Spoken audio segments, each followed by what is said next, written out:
उम्मीद अभी बाकी है, लेकिन उम्मीद पर ही दुनिया कायम है। ये निमिषा की तस्वीर आप देख रहे हैं। निमिषा यमन की जेल में बंद है और 16 तारीख को निमिषा को फांसी होनी है, 16 जुलाई को। अगली तस्वीर मैं आपको दिखाऊं, ये जो शख्स है इसका नाम है तलाल। इसकी हत्या का आरोप निमिषा पर है यमन में। निमिषा भारतीय है और ये तस्वीर आप देख रहे हैं खुद केरल के सीएम ने। अगली तस्वीर मैं आपको दिखाऊं, केरल के सीएम ने बाकायदा चिट्ठी लिखी है पीएम मोदी को कि निमिषा के मामले में कार्रवाई की जाए। अगली तस्वीर मैं आपको दिखाऊं, यह है वो चिट्ठी जो केरला के सीएम ने लिखी है पीएम मोदी को। और इस मामले में आज सुप्रीम कोर्ट में सुनवाई हुई। अगली तस्वीर देखिए जरा। सुप्रीम कोर्ट में इस मामले में सरकार ने अपना पक्ष रखा है। सरकार ने क्या कहा है सुप्रीम कोर्ट में मैं आपको बताऊंगा, लेकिन निमिषा की जो फांसी है वो और नजदीक आ गई है। ये रिपोर्ट देखिए जरा।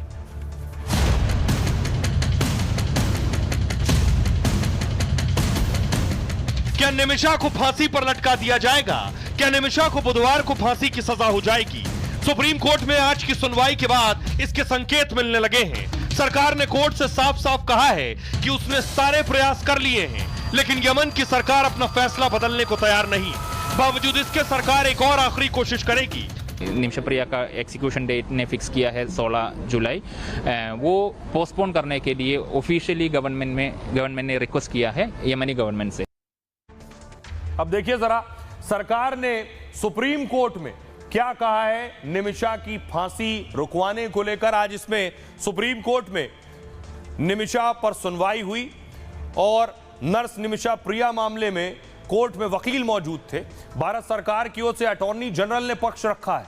अटॉर्नी जनरल ने कहा सभी संभावित कदम उठाए जा चुके हैं। यमन सरकार से बात करने की एक तय सीमा होती है, उस सीमा से आगे बढ़कर कुछ नहीं हो सकता है। हमने इस मामले में सारे रास्ते खंगाल लिए हैं। आज सुबह भी हमने यमन से बात की है। यमन से फांसी टालने को लेकर चर्चा की गई है। यमन फांसी की सजा टालने के लिए तैयार नहीं है। इस मामले में सरकार इससे ज्यादा कुछ और नहीं कर सकती है। जिसके बाद याचिकाकर्ता ने फांसी की तारीख टलवाने की मांग की है कि फांसी नहीं रुकवा पा रहे हैं, कम से कम तारीख आगे बढ़वा दीजिए फांसी की, ताकि पीड़ित परिवार से ब्लड मनी एग्रीमेंट की आखिरी कोशिश की जा सके। जिसके बाद सरकार ने भरोसा दिया कि वो इस बारे में कोशिश करेगी। हालांकि कोर्ट ने भी माना है कि इस बारे में ना तो सरकार कुछ कर सकती है और ना ही भारत की अदालत यमन सरकार को कोई निर्देश दे सकती है। जिसके बाद कोर्ट ने अगली सुनवाई की तारीख 18 जुलाई तय कर दी है। ब्लड मनी क्या है देखिए, फांसी से बचाने का एक रास्ता है ब्लड मनी, जिसमें पीड़ित परिवार को पैसे ऑफर किए जाते हैं। पीड़ित परिवार पैसे लेकर गुनाह को माफ कर सकता है। पीड़ित परिवार को मिलने वाला यह पैसा ब्लड मनी कहलाता है। यमन के शरिया कानून में इसका प्रावधान किया गया है। आइए अब आपको बताऊं कि आखिर निमिषा पर आरोप क्या है, जिन आरोपों के बाद निमिषा को सजाए मौत दी गई। और यह यमन की अदालत ने सजाए मौत दी, और न सिर्फ यमन की अदालत, वहां के राष्ट्रपति ने भी उसकी दया याचिका खारिज कर दी। निमिषा प्रिया 2008 में दरअसल यमन गई थी। वहां उसने अस्पतालों में काम करना शुरू किया। बाद में उसने अपना खुद का एक क्लिनिक खोल लिया। यमन के नागरिक तलाल अब्दो मेहदी को पार्टनर बनाया। यमन में बिजनेस अगर आपको करना है तो बिजनेस करने के लिए वहां के नागरिक को पार्टनर होना जरूरी है, तभी आप वहां बिजनेस कर सकते हैं। यह मिडिल ईस्ट के मुल्कों में ऐसा होता है। बाद में निमिषा प्रिया और Yemen Abdo Talal Abdo Mehdi के रिश्ते बिगड़ गए।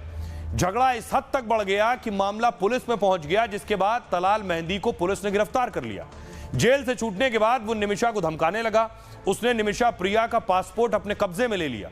निमिषा ने पासपोर्ट के लिए उसे बेहोशी का इंजेक्शन दिया कि कैसे तलाल से वो अपना पासपोर्ट ले ले।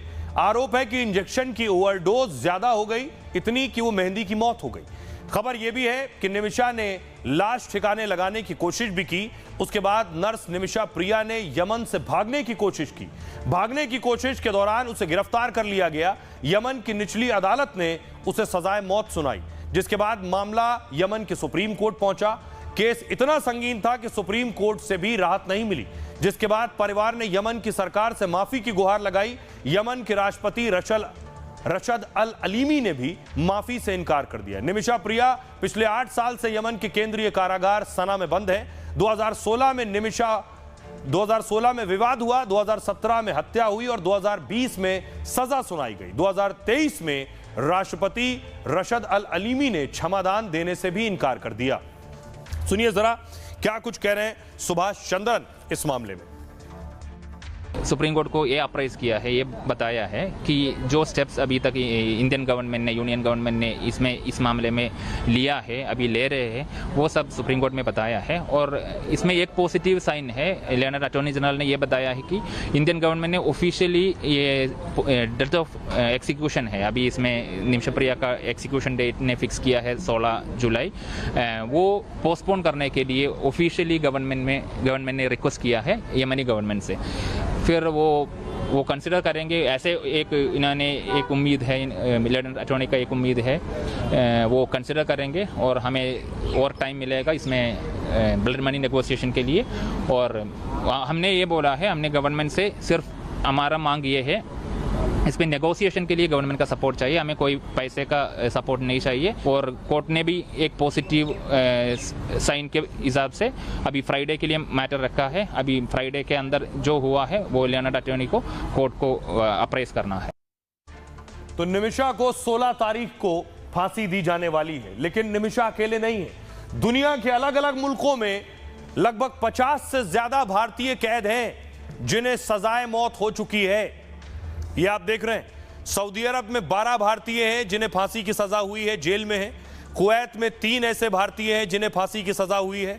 कतर में 1 जिसे सजाए मौत, और संयुक्त अरब अमीरात में 29 ऐसे हैं जिन्हें सजाए मौत हुई है। निमिषा प्रिया अकेले नहीं जिसे मौत की सजा हुई, खाड़ी के देशों में 4 दर्जन से ज्यादा भारतीय जेलों में बंद हैं जिन्हें वहां की सरकारों ने सजाए मौत देने का ऐलान किया है। भारत सरकार ने एक सवाल के जवाब में खुद इसका खुलासा किया।